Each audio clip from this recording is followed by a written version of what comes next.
కాళేశ్వరం కమిషన్‌పై మనతో మాట్లాడడానికి ఆర్ఎస్ ప్రవీణ్ కుమార్ ఉన్నారు. సార్ రిపోర్ట్ చూసారా నిన్న అర్జెంట్‌గా క్యాబినెట్ కూడా భేటీ తర్వాత గవర్నమెంట్ ప్రెస్ మీట్ కూడా పెట్టి మొత్తం కేసీఆర్ హయాంలోనే జరిగిందని చెప్పేసి చెప్తున్నారు. ఏం చెప్తారు దానికి? కేసీఆర్ హయాంలో ఏం జరిగింది? అవినీతి జరిగిందంటున్నారు. కర్త కర్మక్రియ. ఇంపాసిబుల్ అండి, అసాధ్యం. నేను పూర్తిగా ఖండిస్తున్నా. కాంగ్రెస్ పార్టీ తన అవినీతిని కప్పిపుచ్చుకోవడం కోసం, తన అసమర్థతను కప్పిపుచ్చుకోవడం కోసం, తను ఇచ్చిన 420 గ్యారంటీలను అమలు చేయలేక కేవలం కేసీఆర్ గారి మీద లేకపోతే బీఆర్ఎస్ పార్టీ మీద దుమ్మెత్తిపోస్తుంది తప్ప వాళ్ళకు ఇంకొక మార్గం లేనట్టుగా నాకు అనిపిస్తా ఉంది. అంటే అధికారుల మాటలు వినలేదు. కేసీఆర్ ఇష్టారాజ్యంగా కాళేశ్వరం ప్రాజెక్టును చేపట్టాడు. అసలు అప్పుడు అన్నారం కానీ, మేడిగడ్డ కానీ, సుందల్ ఇట్లా 3 బ్యారేజీలకు అనుమతులు లేవు. మినిమం క్యాబినెట్ అనుమతులు కూడా లేకుండా అని చెప్పేసి పదే పదే చెప్తున్న ప్రభుత్వం. ఏం చెప్తారు మరి దానికి?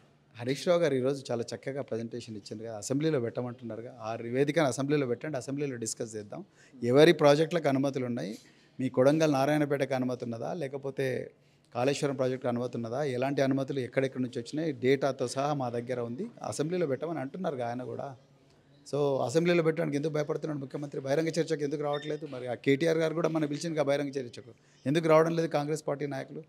సో ఇది కేవలం పిరికి పందలు చేసే కామెంట్లే తప్ప ఇంకోటి కాదని నేను అనుకుంటున్నాను. అంటే అప్పటి క్యాబినెట్‌లో ఉన్న ఒక మంత్రి ఏమో అనుమతులు ఉన్నాయని చెప్తున్నారు. అప్పటి క్యాబినెట్‌లో ఇప్పుడు ప్రస్తుతం ఉన్న క్యాబినెట్‌లో తుమ్మల నాగేశ్వరరావు అసలు అనుమతులు లేవు, ఉపసంఘం చర్చకు కూడా రాలేండి. అంటే ఎవరు చెప్పింది నమ్మాలంటే ఇప్పుడు మీరు చెప్పింది నమ్మాలా? లేకపోతే ప్రభుత్వం చెప్పింది నమ్మాలా ప్రజలకు సంబంధించి? డేటా బయట పెట్టండి, తెలిసిపోతాయి కదా. ఆ రోజు క్యాబినెట్లో ఏం జరిగింది, ఎవరున్నారు? ఇద్దరు మంత్రులు ఇప్పుడు జూపల్లి కృష్ణారావు అక్కడే ఉన్నాడు, తుమ్మల నాగేశ్వరరావు అక్కడే ఉన్నాడు. మరి వీళ్ళందరూ కూడా వచ్చి చెప్పాలి కదా, అసెంబ్లీలో చెప్పాలి. ఆ రోజు క్యాబినెట్లో వాళ్ళు కూడా ఉంటారు కదా, అటెండెన్స్ షీట్లో వాళ్ళు కూడా సైన్ చేసి ఉంటారు కదా. అవన్నీ అసెంబ్లీ సాక్షిగా బయట పెట్టమని చెప్పండి. ఎందుకు పెట్టడం లేదు? ఎందుకు దాచిపెట్టుకుంటారు అవన్నీ కూడా? అదే కదా హరీష్ రావు గారికి వాళ్ళు అడిగింది. ఆ డేటా అంతా కూడా బయట పెట్టండి, తెలిసిపోతుందని అంటున్నారు. అంటే కమిషన్ నివేదికలో కూడా దానికి సంబంధించి ఏదైతే క్యాబినెట్ అప్రూవల్స్ లేవని చెప్పేసి సరే పార్టీలు అంటే ఒకరినొకరు దుమ్మెత్తి పోసుకుంటారు. ఓకే, కమిషన్ నివేదికలో కూడా అలాంటి నిర్ణయాలకు రావడం ఎట్లా వస్తుందంట? కమిషన్ సంబంధించి ఏం చెప్తారు? నిన్న నిన్న కేసీఆర్ కూడా అది కాళేశ్వరం కమిషన్ కాదు కాంగ్రెస్ కమిషన్ అని చెప్పడం కూడా జరిగింది. సో దానికి సంబంధించి ఏం చెప్తారు? 100% అది కాంగ్రెస్ కమిషన్ అండి. లేకపోతే పూర్తి స్థాయిలో డేటా తీసుకోకుండా అసలు కమిషన్ ఏం చెప్పిందో కూడా ఎవరికి తెలియదు, కమిషన్లో ఏం రాసిందో కూడా ఎవరికి తెలియదు. వీళ్ళు ఉట్టిపోకగా ఒక మన 60 పేజీలు బయట పెట్టి ఇదే కమిషన్ చెప్పిందని వాళ్ళకి ఇష్టమైన పారాగ్రాఫ్స్ మాత్రమే వాళ్ళు ముందర పెట్టి, నిజంగా నిజాలు చెప్పి తెలంగాణ ప్రజలకు పనికొచ్చే పారాగ్రాఫ్స్ అవుతున్నవన్నీ దాచిపెట్టి అంత పిరికిపందలాగా వ్యవహరించడం ఏంది? అవన్నీ తీసుకొచ్చి అసెంబ్లీ సాక్షి పెడితే మేము డేటాతో సహా మేము ఇలా ఎట్లయితే ప్రజెంటేషన్ ఇచ్చాం ఆ రోజు మేము కూడా ప్రజెంటేషన్ ఇస్తాం, మీరు కూడా ప్రిపేర్ అయ్యండి అని చెప్పి అంటూనే ఉన్నారు హరీష్ రావు గారు. ఎందుకు రావట్లేదు మీరు? అసెంబ్లీ కాకపోతే ఇంకో వేదిక, మీరు వేదిక చెప్పండి మేము వస్తూ ఉంటున్నారు. ఎందుకు రావట్లేదు? వాళ్ళు ఎందుకు భయపడుతున్నారు? అసలు కాంగ్రెస్ వాళ్ళలో నేను ఒక్కటే అడుగుతా భయ్, ఎందుకు భయపడుతున్నారు వాళ్ళు? బహిరంగ చర్చకు ఎందుకు భయపడుతున్నారు?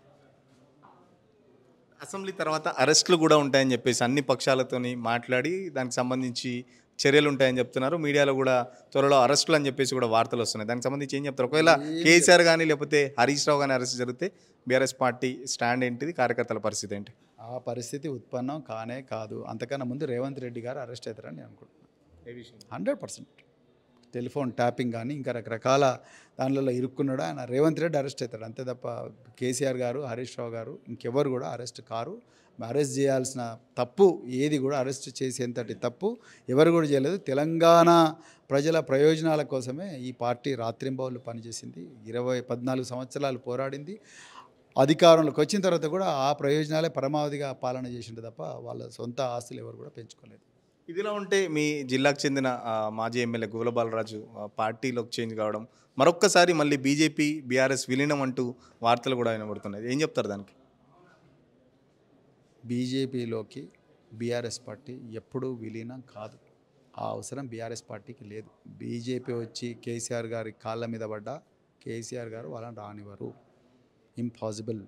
బీజేపీలోకి విలీనం అవ్వాల్సినంత పరిస్థితి బీఆర్ఎస్కు లేదు. మేము తెలంగాణను 10 సంవత్సరాలు పరిపాలించిన పార్టీ, తెలంగాణను తీసుకొచ్చిన పార్టీ, చరిత్రలో నిలిచిపోయిన పార్టీ తన చరిత్రను తాను తుడిచేసుకోదు. ఇంపాసిబుల్. సో అది బీజేపీ వాళ్ళు కాంగ్రెస్ వాళ్ళు చేస్తున్న అసత్య ప్రచారం. నిజానికి ఇవాళ బీజేపీ కాంగ్రెస్లు ఇద్దరు కూడా రహస్య కూటమిగా మారినరు, ఒకరికొకరు సపోర్ట్ చేసుకుంటున్నారు. వాళ్ళు బీఆర్ఎస్ని లేకుండా చేయాలని వాళ్ళు అనుకుంటున్నారు, కానీ ప్రజలందరూ బీఆర్ఎస్ కావాలనుకుంటున్నారు. ప్రజలు బీఆర్ఎస్ పార్టీకి రక్షణ కవచంగా నిలిచిండ్రు. ప్రజలు బీఆర్ఎస్ పార్టీని ముందుకు తీసుకుపోతారు. ప్రజలే చరిత్ర నిర్మాతలు. వాళ్ళే ఈ చరిత్ర నిర్మించిండ్రు. రాబోయే రోజుల్లో మళ్ళీ ఈ చరిత్రను వాళ్ళు నిర్మిస్తారు. బీఆర్ఎస్ పార్టీని మళ్ళీ గద్దె మీద కూర్చోబెడతారు. ఆర్ఎస్ ప్రవీణ్ వచ్చిన తర్వాత గువ్వల బాలరాజుకు పార్టీలో ప్రాధాన్యత దక్కింది. నాకు తెలియకుండానే ఆర్ఎస్ ప్రవీణ్ కూడా ఎంపీ టికెట్ ఇచ్చారు. సో దానికి సంబంధించి కూడా నేను మనస్తాపం చెందానని చెప్పేసి బాలరాజు కూడా చెప్తున్నారు. ఏం చెప్తారు దానికి? మన ఆయన్నే నన్ను తీసుకుపోయి ఊరూరా పరిచయం చేయించాను. ఎందుకు చేయించిండు ఆయన మరి? ఖచ్చితంగా కాళేశ్వరం ప్రాజెక్టు ఏదైతే కేవలం కేసీఆర్ మీద కక్ష కట్టే ఏదో అరెస్టులు అని చెప్పేసి లీక్లు ఇస్తున్నారు. బట్ కేసీఆర్ ఎట్టి పరిస్థితుల్లో అరెస్ట్ గారు. ఒకవేళ అరెస్ట్ లాంటి సంఘటన జరిగితే బీఆర్ఎస్ పార్టీగా తమ స్టాండ్స్ కానీ తమ వ్యూహాలు తమకున్నాయని చెప్పేసి నిజంగా మొత్తం ఏదైతే నివేదికలో ఉన్న అంశాలన్నీ అసెంబ్లీలో చర్చకు రావాలని చెప్పేసి రేవంత్ రెడ్డికి దమ్ముంటే అసెంబ్లీలో పూర్తి స్థాయిలో మాతో చర్చకు వస్తే నిజాలన్నీ ప్రజలకు తెలియజేసే అవకాశం ఉంటుందని చెప్పేసి ఆర్ఎస్ ప్రవీణ్ కుమార్ చెప్తున్న పరిస్థితి. వీడియో జర్నలిస్ట్ కిరణ్తో సురేష్ పల్లవి టీవీ తెలంగాణ భవన్ నుంచి.